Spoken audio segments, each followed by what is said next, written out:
ಭಾರೀ ಗಾಳಿ ಮಳೆಯಿಂದಾಗಿ ನಗರದ ಹಲವೆಡೆ ಬೃಹತ್ ಮರಗಳು ಧರೆಗುರುಳಿ ಸಂಚಾರ ಅಸ್ತವ್ಯಸ್ತಗೊಂಡಿದೆ.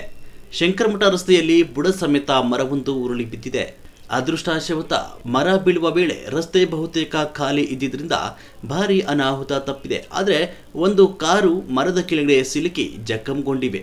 ಎರಡು ಭಾಗದ ಸಂಚಾರ ಸಂಪೂರ್ಣ ಬಂದ್ ಆಗಿದೆ. ಸದ್ಯ ಜೆಬಿಎ ಸಿಬ್ಬಂದಿ ಮರ ತಿರುವು ಕಾರ್ಯಾಚರಣೆ ನಡೆಸ್ತಾ ಇದ್ದು, ಇದೇ ವೇಳೆ ವೆಸ್ಟ್ ಆಫ್ ಕಾರ್ಡ್ ರಸ್ತೆಯ ಸಿಟಿ ಆಸ್ಪತ್ರೆ ಬಳಿ ಫ್ಲೈಓವರ್ ಮೇಲೆ ಬೃಹತ್ ಮರ ಬಿದ್ದು ಚಲಿಸ್ತಾ ಇದ್ದು, ಎರಡು ಕಾರುಗಳು ಜಖಂಗೊಂಡಿವೆ. ಕಾರಿನಲ್ಲಿದ್ದವರು ಅದೃಷ್ಟವಶಾತ್ ಅಪಾಯದಿಂದ ಪಾರಾಗಿದ್ದಾರೆ. ಮೆಜೆಸ್ಟಿಕ್ ಕಡೆಗೆ ಹೋಗುವ ರಸ್ತೆ ಬಂದ್ ಆಗಿದ್ದು, ರಾಜಾಜಿನಗರ ಪೊಲೀಸರು ಮತ್ತು ಜಿಬಿಎ ಅರಣ್ಯ ಸಿಬ್ಬಂದಿ ಸ್ಥಳಕ್ಕೆ ಭೇಟಿ ನೀಡಿ ಪರಿಶೀಲನೆ ಮಾಡಿದ್ದಾರೆ.